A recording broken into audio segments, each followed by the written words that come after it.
ಬದಲಾವಣೆ ಮಾಡಿದ್ರು, ಹೊಸ ಬದಲಾವಣೆ, ಹಳೆ ಬದಲಾವಣೆ, ಯಾವುದೇ ಬದಲಾವಣೆ ಮಾಡಿದ್ರು APMCಲಿ ಬದಲಾವಣೆ ಯಶಸ್ಸನ್ನ ಕಾಣ್ತಾ ಇಲ್ಲ. ಯಾಕೆ?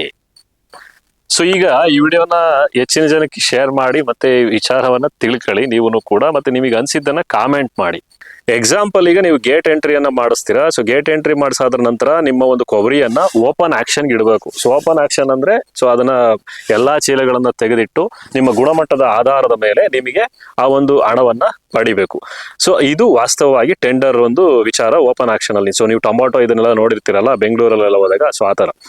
ಸೊ ಇಲ್ಲಿ ವಾಸ್ತವವಾಗಿ ಏನು ಅಂದ್ರೆ ಗೇಟ್ ಎಂಟ್ರಿ, ಲಾಟ್ ನೇಮು, ಆಮೇಲೆ ಲಾಟ್ ಒಂದು ಎಷ್ಟಿದೆ ಆ ಒಂದು ಇದು ಎಂಟ್ರಿ ಆಗ್ಬೇಕು, ಮತ್ತೆ commission agent name, trader name ಯಾರಿಗೆ ಹೋಗುತ್ತೆ ಅದು, ಆ ಒಂದು ಇದು ವಿತ್ ಡೇಟ್, ಯಾವ ಡೇಟ್ ಅಲ್ಲಿ ನೀವು ಮಾಡ್ತೀರಾ ಆ ಒಂದು ಕಂಪ್ಲೀಟ್ ಅಂಶಗಳು ಬರುತ್ತೆ.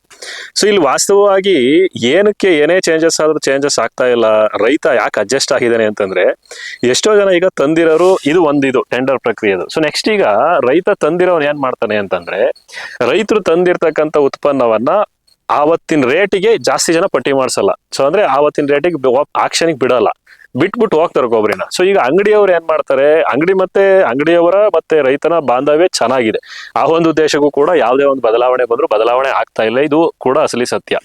ಸೊ ಈಗ ಬಿಟ್ಟು ಹೋದ್ಮೇಲೆ ಈಗ ಒಂದು ಎಕ್ಸಾಂಪಲ್ 14,000 ಇದ್ದಾಗ ಕೊಬ್ಬರಿ ಬಿಟ್ಟಿದ್ದಾರೆ, 25,000 ಆದಾಗ ಪಟ್ಟಿ ಮಾಡಿಸಿದ್ದಾರೆ. ಸೊ ಇದು ಅವರ ಕಮಿಷನ್ ಏಜೆಂಟು ಮತ್ತೆ ದಲ್ಲಾಳ ಮತ್ತೆ ರೈತನ ಮಧ್ಯೆ ಇರತಕ್ಕಂತ ಒಂದು ಅವಿನಾಭಾವ ಸಂಬಂಧ. ಸೊ ಇದು ಒಂದ್ ಕಡೆ ಆದ್ರೆ, ನೆಕ್ಸ್ಟ್ ಬಂದು ಆ ಕಮಿಷನ್ ಏಜೆಂಟ್ ಆದ್ರೆ ಸಾಕಷ್ಟು ಸಾಲಗಳನ್ನು ಕೂಡ ಪಡೀತಾರೆ ರೈತರು. ಸೊ ಹಿಂದಿನ ಕಾಲಗಳಲ್ಲೆಲ್ಲ ನೀವು ಕೇಳಿ, ತಾತ ಮುತ್ತಾತರುಗಳ ಕಾಲದಲ್ಲಿ ನಾನು ಅಂಗಡಿಯಿಂದ ಸಾಲ ತಂದು ನಾನು ಈ ಆಸ್ತಿ ಮಾಡಿದೆ, ಈ ಒಂದು ಇದನ್ನ ಮಾಡಿದೆ ಅಂತ ಹೇಳಿ ಸಾಕಷ್ಟು ಜನ ಮಾತನಾಡಿರೋದು ಉಂಟು.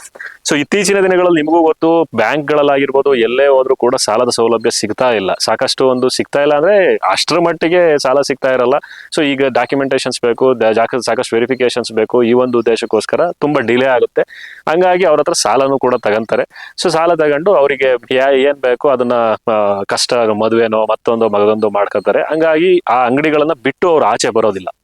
ಸೊ ಇದು ಅಸಲಿ ಸತ್ಯ. ಇಷ್ಟೇನೆ, ಬೇರೆ ಏನಿಲ್ಲ. ರೈತನಿಗೆ ಏನ್ರಿ, ಆರ್ಥಿಕವಾಗಿ ಸಹಕಾರ ಬೇಕು. ಯಾರಾದ್ರೂ ಸಹಕಾರ ಮಾಡ್ಲಿ, ಸರ್ಕಾರನೇ ಇರ್ಬೋದು, ಕಮಿಷನ್ ಏಜೆಂಟ್ ಇರ್ಬೋದು, ಬ್ಯಾಂಕ್ ಇರ್ಬೋದು, ಇದು ಅಸಲಿ ಸತ್ಯ. ಸೊ ಆಕ್ಚುಲಿ ಏನೇ ಚೇಂಜಸ್ ಬಂದ್ರು ಫಸ್ಟ್ ರೈತನಿಗೆ ಇನ್ಫಾರ್ಮೇಶನ್ ಕೊಟ್ರೆ ರೈತ ಬದಲಾಗ್ತಾನೆ. ಮೊದಲನೇದಾಗಿ ಸರ್ಕಾರಗಳು ಆ ಕೆಲಸವನ್ನ ಮಾಡ್ತಾ ಇಲ್ಲ. ನಾನು ಹೇಳದಲ್ಲ, ಟೆಂಡರ್ ವಿಚಾರನೂ ಕೂಡ ಗೊತ್ತಿಲ್ಲ ರೈತನಿಗೆ. ಸೊ ಇದು ವಾಸ್ತವ ಸತ್ಯ.